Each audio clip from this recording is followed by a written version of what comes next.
Repeat after me, please. When you're hot, you're hot. And when you're not, you're not. Shake somebody's hand on your right and left and say, I'm hot this evening. Look out.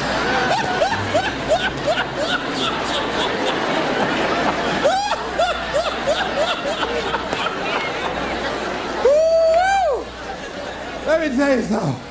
Y'all out there fanning like y'all about to get happy or something. Look at Oh, I'm so glad to see you. Now, let me tell you what this is symbolic. We set it up just this way. The reason that we are here this evening to talk about Joe versus the volcano. And so what I wanted you to do was to really experience this. Now, what is it when you're near a volcano that's boiling over and about to explode? What is it that you feel that lets you know you are in the area of a volcano? What is it you feel? Heat. Oh, I know. You feel heat, right? So you're going to experience this volcano because we have things in our lives, ladies and gentlemen, and because we don't handle them, because we don't deal with those things, they begin to get kind of hot. You know, you've heard the expression, boy, I'm in hot water. Have you ever heard that before? Yeah. And that means that there's something that you're in, that some dilemma that you've got to handle, something that you've got to deal with. So let's begin to look at this guy called Joe versus the volcano, and let's see what's in it for us. I took the liberty of changing some things to enable them to be symbolic for us. And Tom Hanks plays this role, and for those of you that have not seen the movie, it's about a guy who was going to work every day. It was very depressing. I mean, when you see it, I mean, the photography is very dingy looking and gray and very dim lighting, and the people are going and looking drab, doing the same old thing every day in the same old way. Some of you work with people like that. There are faces that you wish you never ever saw. Am I right? I mean, if you never saw them again, it would be too soon. Am I right? I'm going right. All right. So this is what was going on. This guy was going into this job where it was a dead-end job. He wasn't happy. He was miserable. And many of us can identify with that. He knew that he was capable of doing more, but he had really given up on himself. He had really sold himself out.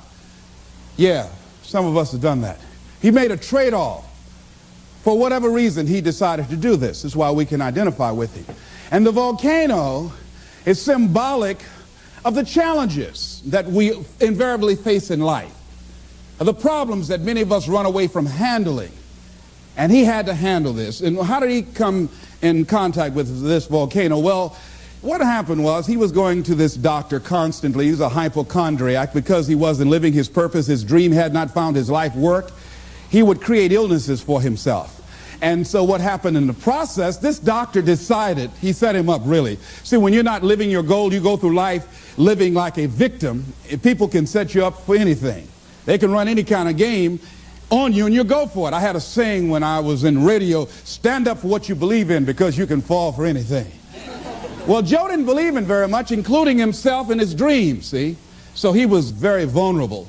And so Joe was set up by this doctor. This doctor told him that he had a rare disease and he had 6 months to live. This disease was called a brain cloud.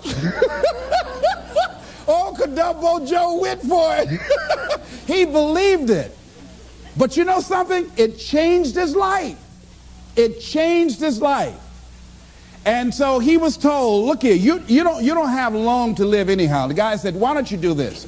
I'm going to give you all my credit cards, and this way you can live like a king, and there's something I want you to do. There was a catch. There's a volcano on an island that's about to erupt. And unless somebody jumps in that volcano, sacrifice their life, these people on this island will perish. Well, your life isn't worth much and you don't have that long anyhow. So why don't you take my credit cards, all my American Express, MasterCharge, take all of them, go live like a king and die like a man. And Joe said, okay. What did he have to lose? He was going to die anyhow. And his life didn't have any meaning and value to him as it was. So this was no big sacrifice on Joe's behalf. Now that says something about us, people, human beings, that when you have not structured your life so that it can have some meaning and value for you, that you'll be willing to throw your life away into anything. See, the volcano could be alcohol. It could be drugs. It could be a job that does not meet who you are. That you go through life, you're doing it so long, you're operating in this and you're acting out that role of mediocrity for so long, you think it's you. It could be a relationship that's no longer giving you what you want and creating dis-ease in your body. It could be any kind of circumstance, like in his work environment. It was toxic. It wasn't good for him. But he didn't have the guts to do anything about it, to act on it. So therefore, it was making him miserable. And as a result, he couldn't see the beauty of life. In fact, in the movie, see, they had in the concrete, there was a daisy growing up through the concrete. But people were so caught up in the depression and the gloominess of life, they couldn't even see the daisy when somebody just stepped on it one day. They couldn't see the beauty in life. See, that's what can happen to you in life, that you can get so caught up in the misery of it and the pain and the sickness and the depression and playing a victim and blaming everybody and everything rather than taking responsibility. It will blind you from seeing the stuff out there that's really beautiful. That's what Henry David Thoreau meant when he said that most people go through life in quiet desperation. They're miserable. I have friends been married for years, live in 2 different rooms. Why would you live like that? I mean, miserable. Don't even talk to each other. Grumble. I think that was supposed to mean good morning. Miserable. Just making each other miserable. Why live like that? People go to work like that. I said, why even show? I used to work with a guy like that. You couldn't say good morning to him before 9 o'clock. He'd look around and say, does he know me? Anybody know me? No, you don't talk to me before 9 o'clock. I don't play that, all right? I mean, there are people like, how many ever work with people that are just grumps? Raise your hand. Just miserable. Why show up? Come in complaining every day. The best day on the job is when they're absent. Am I right? So this is where Joe was. So this doctor told Joe, hey man, you're going to die with this brain cloud. And you know something? All of Joe's other illnesses left. Joe decided to live. Joe decided to live his life. Now that is interesting. A psychiatrist did a study and he was talking about how his patients reacted when they got information that they were going to die immediately. He said that many of these patients that had gone through years of therapy that should have been making decisions about their careers, or about their marriage, or about their circumstances, and somehow or another they were stuck and didn't have the personal power or the wherewithal or the willpower to act in their own best interests. But when they were told, listen, you've got 3 months to live, or you got 6 months to live, all of a sudden these people who were initially victims or powerless, all of a sudden they started acting in their own best interest. They started living their lives. And it's amazing to me that what a paradox, that once people are told they're going to die, all of a sudden they start seeing the daisies in life. They start seeing the beauty in life. I remember it's a monologue, and it's called The Last Mile. It's a monologue about a guy who was sentenced to die in the electric chair for a crime that he did not commit. And he was pleading to the jury to understand his case. And I remember one of the parts of the monologue where this guy talking to the jury and talking to himself and going the whole gamut of emotion. And I remember something he said that struck me right now. He said, you know, he said, it's queer, ain't it? How even though life has done you wrong, somehow you still want to live. He said, you never again find me complaining about life has given me a short deal. No, I just want to live. I take the park benches, the crumbs, anything. I just want to live. But they're not going to let me, are they? All of a sudden, this guy who before, from Sloats Corner, Indiana, never really cared about life. All of a sudden, now that he knew that his life was going to be taken away for a crime that he did not commit, he wanted to live. It's a very passionate, powerful monologue. I used to read that quite often and study that. So what is it that we can begin to do? Do we have to get a pronouncement that we only have 6 months to live in order to decide to live? In order to live in a spirit of integrity? See, most of us go through life living a lie. The Platters had a song, oh yes, I'm the great pretender. What a beautiful voice. Oh, don't faint. It's okay. It's all right. It's all right. Whew. Now I hit that note, it just gives me a chill. But anyhow, that many of us go through life being great pretenders. We should get an Academy Award.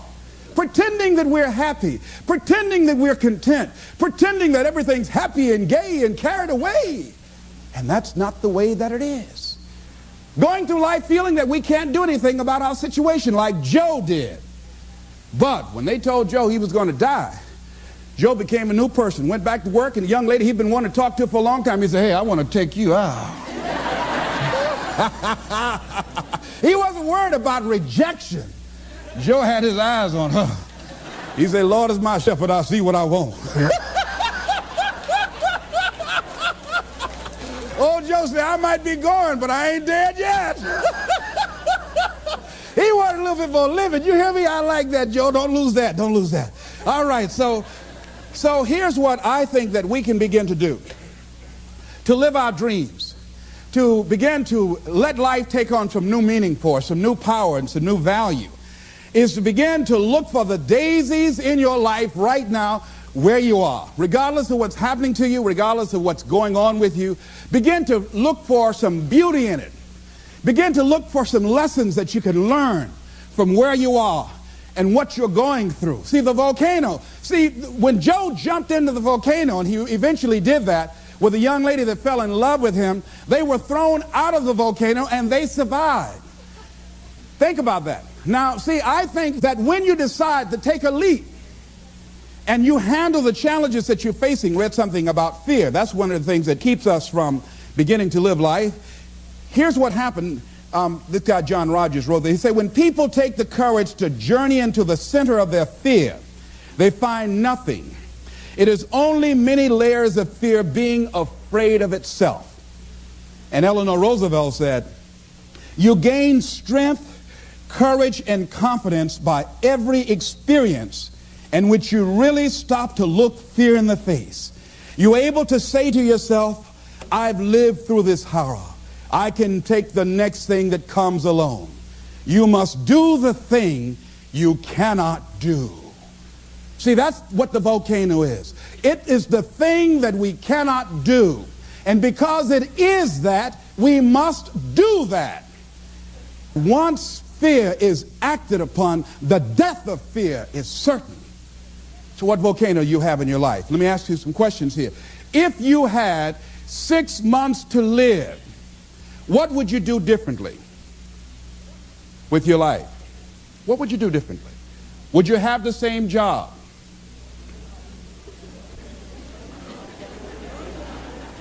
Would you be worried about things that you're worried about right now? Would you have the same relationships? Would you have the same people in your life? I was sitting on the House of the Ohio legislative floor. I'd just been elected for the third time as the chairman of the Human Resource Committee, powerful, prestigious position, and I was reading a book on how to manage your time in your life, and it talked about what are your long-range goals 2 to 3 years from now, what are your short-range goals, 6 months goals, and then it said, if you had 3 months to live, what would you spend your time doing? So I wrote down I would spend my time, one thing, I would resign from the legislature, I would go back to Miami, and I would buy my mother a home, something I'd promised myself that I was going to do, and I had continued to procrastinate and put all kind of reasons why I couldn't do it, and I wanted to make sure that she was financially secure, my children would be financially secure, and I would do lectures, and I would go around talking to people and working with kids. That's what I said I would do. Then it turned to the next page and it said, for all you know, you don't have 3 months to live. You might die today. So whatever you wrote on the last page, you want to spend as much of your time doing that today. So I looked at Mr. Vern Reif, the Speaker of the Ohio Legislature, and I said to the guy on my right, State Representative Mike Stenziano out of the Ohio State District, I said, Stenzi, 25 years from now, who would care what legislation we passed? He said, nobody would care 1 year from now. Now here's what was happening with me. I came to the Ohio Legislature with great expectations. There are things I wanted to do. I wanted to make a change in society. I wanted to make an impact. But I was just disillusioned after being there for a while. I introduced some legislation that I'd worked months to get this legislation passed, got it out of subcommittee, voted to the major committee, and then went from there to the reference committee, and then they introduced it on the Ohio legislative floor. And this legislation was designed to provide protection for senior citizens and poor people who bought money orders. People buy money orders thinking that it's cash. But what they did not know that there's no bond or insurance security in the event that the money order company files bankruptcy. And so this company filed bankruptcy and just left a lot of people just holding worthless paper. So I wanted to introduce some legislation so that senior citizens would not be victims of this anymore. After months of hard work, after introducing the bill and having the votes lined up, guy raised his hand. Mr. Speaker, Mr. Wright said yes. He said, I'd like to introduce the amendment for Mr. Brown's bill. He said, we will hear the amendment. He said, I'd like to amend it and change the word shall to may. I said, excuse me, Mr. Speaker, may I speak, please? Yes. I said, ladies and gentlemen of the Ohio legislature, this legislation is not something we wanted to make it optional to provide protection for Ohioans and senior citizens. We want to make it mandatory. And then this guy said, no, Mr. Speaker, I just think that he's taking it a little too far. This is an honorable gesture on behalf of the state, but he's taking it too far. Let's make it optional and leave it up to the goodwill of these money order companies to provide for the protection. Let's have the vote. And they had the votes, and I lost. And I said, oh, wait, this is not why I came here. And then all of a sudden, this job that at one point had meaning to me and value, it no longer had that for me. And all of us have had some experiences where you went to a job and you were excited about that job. Boy, it had so much promise, and then you got there, so much you wanted to do. You thought it was an opportunity for upward mobility and growth and development and expansion. And all of a sudden, after you got there, you found out it was nothing but a glorified cubby hole. Old grave with no dirt on it. So it became very depressing going to work. And so that's what happened to this guy, Joe. And a lot of us have done that before. I used to get my headache start throbbing on Sunday afternoon after the Sunday afternoon football game, a basketball game. I just hated to go to work. Some days I just drive by just for nothing, just drive on by. I came back, though. I came back. Because I had bills. I came back, you know.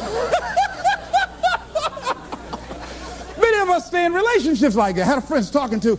She said she was so miserable in her marriage that one day she went home. I said, when did you get your divorce, Norma? She said, she said, I went home, put the key in the door, and she said, I couldn't go in. She said, I was so depressed, had so much pain in my body. She said, I couldn't just walk in. She said, I dropped to my knees. She said, I had to crawl in. I had to crawl in the house because I just couldn't. She said, I knew then I had to get a divorce. So that was happened to Joe. And Joe decided to act on that. So what can we do? Well, here's what we can do. Wherever you are, decide that you're going to focus your time. I lost my job in broadcasting, and it was a major blow to me because broadcasting was all that I had. That's all that I knew. I'd been doing that for like 15 or 20 years, and that was my specialty. But because I was so controversial and couldn't keep my mouth closed, I lost my job. You know, and so it was a depressing time for me, and I could not find a job immediately. No one would hire me locally, and because I was good, and I would send off my audition tapes to other radio stations, program directors would hear it, and they wouldn't bring me in. I was a seasoned veteran. So you have that experience. If you're real good, many people will perceive you as a threat, and they won't hire you because they want somebody that they can control, and they don't want anybody in there that's going to outshine them. See, sometimes being good can be a liability to you. Am I right? Sometimes women have to scale down their ambitions and drive and what they can do in deference to men's egos. So what I did was, in the meantime and in between time, I started focusing on my flowers. I got into flowers. See, they say when I was a kid that an idle mind is the devil's workshop. You know that's true? See, if you don't have anything on your mind, you know your mind can play all kinds of tricks on you, you know. See, when I wasn't busy, sometimes I wanted to call Bert Childs. I said, Bert, can I get my job back? My mind was saying, well, if all you had to do just keep your mouth shut, now you unemployed. Running your mouth, quack, quack, quack, quack, quack, quack, quack, quack. Why'd you just shut up? They told you to shut up. Man told you you're going to get fired. No, you had to keep on talking. Oh, ego, ego, ego, ego. Now you're unemployed. Won't nobody hire you because your mouth too big, mouth too big. Stop beating myself up. Why didn't I shut up? Boy, you're right, you're right. You know the voice. You ever talk to yourself? Raise your hand. You know what I'm talking about? You ever talk to yourself? So I just kept busy. I started working on flowers. I got it really into flowers. I knew my flowers had names for my flowers. Grow real good. I'd talk to them. Hello, how are you today? Oh, you're beautiful. I want you to rise. People would bring their flowers over to me that were dying and wilting. I would speak to them and say, rise, those flowers. Straighten up like that. That was phenomenal, all right? Then the other thing is I did a lot of volunteer work. I'd go to the hospital and I'd read the Bible to people. And I would go to friends whose parents perhaps were ill or facing a challenge, and I'd talk to them. I became involved in all kind of community volunteerism. So I'm saying that if you're going through a challenge, not that you've been laid off, but the universe has given you an opportunity to find your real true making on the planet, then use that time wisely. Volunteer, give yourself away. My high school teacher, Charles L. Williams, said something I love. He said, love and happiness are like perfumes. You can't sprinkle it on others without getting a few drops on yourself. Isn't that beautiful? See, what you give is what? What you get. All right, repeat after me, please. I'm going to give my life away.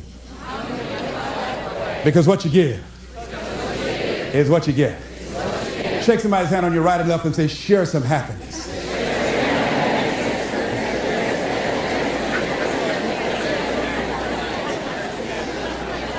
Now, here's something else. Fear of change. See, the reason that I think that Joe stayed there as long as he did, Joe feared change. Most people fear change. A lot of people stay in jobs where they're miserable or stay in relationships where they're miserable. Sometimes in order to begin to see the daisies in life, you've got to be willing to change cities, change friends, change relationships, change jobs. See, after a while you get bored doing the same old thing in the same old way, day in and day out. Human beings were designed to achieve. And when you're not on a path of developing your greatness and growing and being more productive and being more effective, then your life literally becomes depressing, just like Joe. So Joe was resisting change.